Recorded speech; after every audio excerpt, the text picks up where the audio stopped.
Hey guys, it's been 1 month since you last saw me. I've spent this time getting my house as ready as it possibly can be for Airbnb. Now, on this episode, I'm going to show you what I've changed, how much it cost me, and how this can help you set up your house for short-term rental success.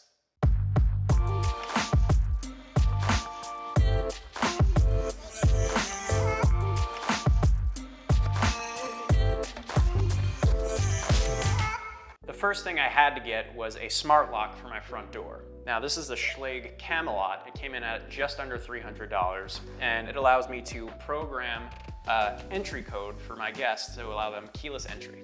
In the house, the second thing I had to spend a decent amount of money on, right around $2,500, is the decor in the house. So this is some of it. These are concert posters. A lot of what you see throughout the house is music themed. I picked music themes because I already had some concert posters of my own that I'm leaving here. A lot of pictures from music festivals, some are mine, some from other people. I even have a guitar that I'm leaving here, as well as a ukulele. Now, those items, even though they seem expensive, they kind of add to the guest experience, which I'm keeping at the forefront of everything that I do here. So moving on to the kitchen, some of the things that I've changed. I followed the directions of George and I just cleaned out my entire fridge. It's all cleaned out, and I hired a cleaning company called CleanWorks that does specifically short-term rental turnovers. And why this is important to me is they handle all the little things like changing the towels, doing the laundry for the bedspreads, and they even do stuff like fill up the soap canisters, and they treat your house as if it were a hotel. So it's a little bit a step above just a normal cleaner that you would get. And they have a team of cleaners, so it's a little bit more expensive than sourcing your own cleaner, but I would highly recommend it if you want a completely hands-off experience. A lot of my effort in the past month was removing all of the clutter in my house that came from living in it for a couple of years. And you would not believe how much crap I had in like all of these drawers. I mean, I'm leaving the things like these bags here and all this stuff, but you know, all this stuff, this was just filled with crap. I left all of the things like the silverware and the plates and the cups, stuff that your guests are gonna need. Moving on to the kind of like family room, TV area, one of the things I did to add sleeping spaces was I pretty much traded my old couch that I had. Now, if you remember, I had another gray couch, and I sold that one and I bought this one for around the same price, so it was pretty much a wash as far as cost was concerned. But this is a queen pullout, so this allows me to have 2 more sleeping areas and just allows me to charge more, which is great. I removed all of the smart home appliances, all of the Alexas, all that stuff, because it's just too much of a hassle for me to troubleshoot smart home commands and that sort of thing for guests that might not want to deal with that and just want to turn on a switch and have the lights work. So even though I had these cool commands where I could turn the lights purple and like make it moody and all that stuff, I think removing that would help me with the bigger headache of my time explaining how to use these things to people. So let's move on to the first guest bathroom. I removed the old mirrors, I removed the old light fixture, we got new LED stuff in here. This was unacceptable before. It used to be a tub, now it's just a straight up walk-in shower. This whole bathroom makeover cost right around $6,000. That includes the glass shower door, completely redoing the shower, getting new mirrors, having them installed, as well as doing little things like the toilet was shaky and we had to fortify it in the ground. The company CleanWorks came in and installed these shampoo, conditioner, and body wash dispensers right here. And what they do is they'll change them out when they get low, pretty much exactly like you would have in a hotel. Originally in this room, I had a full-size bed, but George said I would be much better off with a queen, and he's right, because now I can say 2 people can sleep in here and they can comfortably. I set a notification and offer up by saying Living Spaces Queen Bed Set. So anytime someone posted a Living Spaces Queen Bed Set, and now Living Spaces is a great furniture company and they make high quality furniture, I would be notified, and I was able to scoop up 4 of these, and normally just one bed set would be upwards of $1,000, and we're not even including the mattresses. But on resale, people really devalue them because they think, oh, it's an old mattress and I'm just trying to move. And if you have the ability to go and get these items yourself, which I do because I have a trailer, you can use that as leverage to get really great prices. So I really averaged around $250 per bed set, and that's including the mattress. Word to the wise, make sure that you do your due diligence with looking at the mattress, smelling the mattress, making sure there was no pets or smoking, because you don't want a mattress that has that dirtiness baked in, because that's hard to get out. So I made sure to thoroughly inspect the mattresses before I bought them and brought them back to my house. So this is bedroom number 2, and again, a word to the wise that I got from the cleaning company actually was to have patterned bedspreads. If you have just straight up white, you're not gonna have a good time, and I learned that the hard way. I'm going to have to replace some of the other bed comforters because obviously stuff gets dirty and white shows all. I got a bunch of new TVs for all of the rooms as well as outside. Now, these TVs, they pretty much ran me $250 per TV. They're 43 inches, and I spent a total of $1,000 on these TVs. Now, I was debating on whether I wanted to get TVs resale, but then I was thinking guest experience at the first and foremost. So I got brand new TVs. These look incredible, and I loaded up YouTube TV on all of them. YouTube TV is $65 a month, and I get up to 6 screens that it can be loaded on with one account, and that allows me to view live TV, pretty much like basic cable. So people can come and watch their football or whatever is on the news, and they're not gonna miss a beat, and it's pretty easy to tell the tenants how to load it up. All right, guys, we're in the master, and like we said we were going to do, we put 2 beds in here, where before there was my desk in here, but this is just the perfect opportunity to put a queen here, and we got the king in here. Other little things that you're gonna need to get are, you know, nightstands and outlets for people to plug in their phones and whatnot. I decided to keep the chair, keep the ukulele. Again, we're following the music theme with the guitar stuff above the headboards. And that's pretty much all the stuff that I changed in here other than getting a new TV. And this bathroom looks very similar to the other bathroom.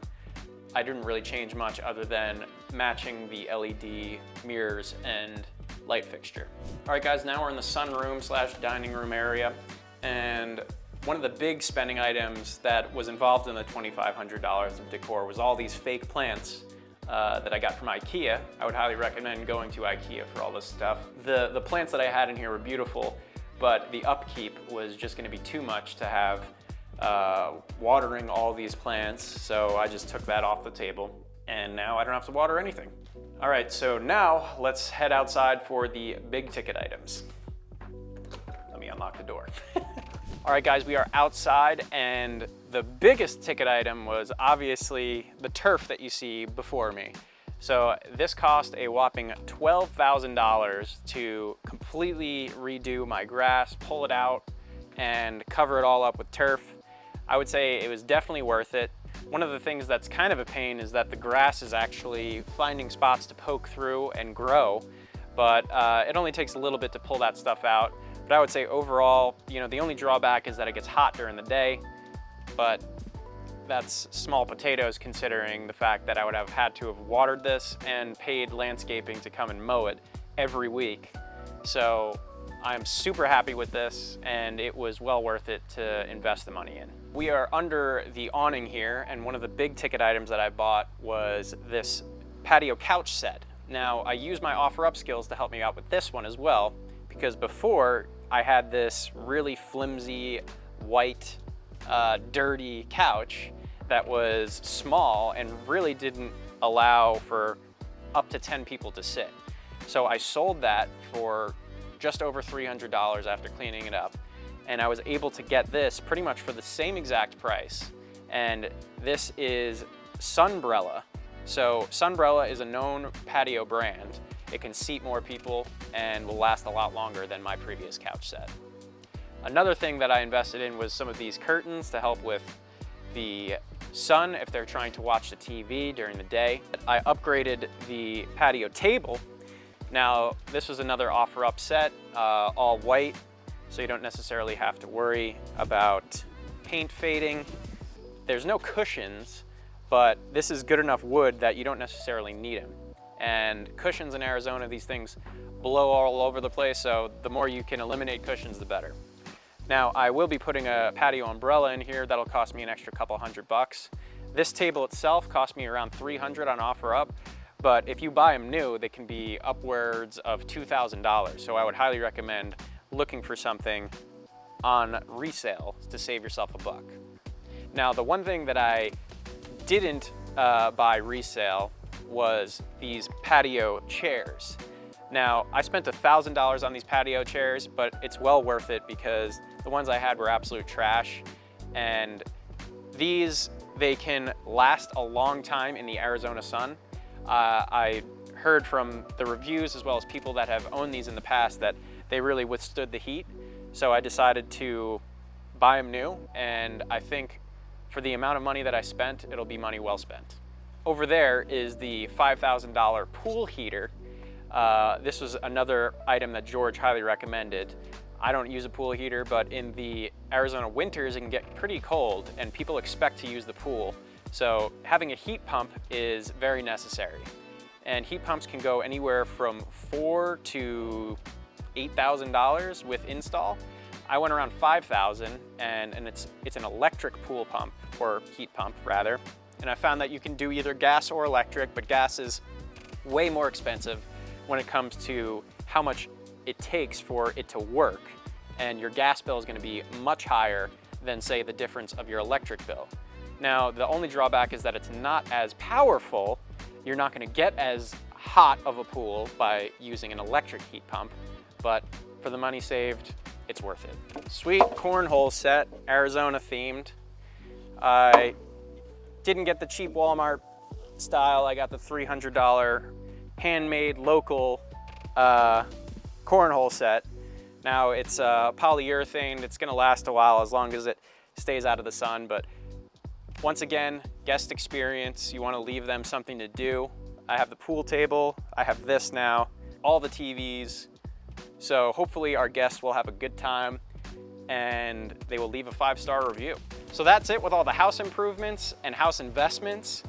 Now I'll go over the final costs of everything that I did, and I'll give you a final number of what I wanted to spend and what I actually did spend. So turf, 12,000 bucks. That bathroom, 6 grand. The pool heater, 5 grand. The decor, 2,500. Chairs, 1,000 bucks. TV is 1,000 bucks. The beds and the covers, right around 1,000, maybe a little over, probably around 1,200 bucks. The patio table, $350. Cornhole was $300. And the grand total was just a touch over $29,000. Now, my goal was to spend just under 30, so I kept that in mind throughout the whole process and informed all of my buying decisions, and I knew where I had to cut back. So at 29 grand, I am super happy with the outcome of where the house is at, and it's ready to be Airbnb'd. Now, if you're asking, well, how did I get $29,000? The answer is actually, I got a HELOC loan. Now, I was thinking, oh man, do I need to refinance my mortgage or get a new mortgage, or how am I gonna come up with this money? A HELOC loan actually allows you a line of credit. It's a home equity line of credit. And it allows you a line of credit, and it gives you a certain interest rate. For me, it's 3% in the first 6 months, and then I believe it's 5% after that. So I got up to $78,000 as a line of credit, and using my house as collateral, pretty much. So I got that through, and I'm not sponsored by this by any means, but I used Mountain America Credit Union. I went to a local bank, like my Chase Bank, and they pointed me to Mountain America Credit Union. This is something that you can apply for online, and I would highly recommend it. It allows you to keep your good interest rate if you had, and not like refinance your mortgage or get a new mortgage or something like that. And it really allowed me to do all of these home improvements. Now, with the first year of my Airbnb, I'm hoping to completely pay back that entire $30,000 in debt. So after that, everything should be profit and I should be good to go. So if you have any questions or comments, please leave them in the comments. Next episode, we'll be going over how we go about taking pictures and taking the best pictures for your Airbnb. Once again, I'm Flipman Dan. Thanks for tuning in.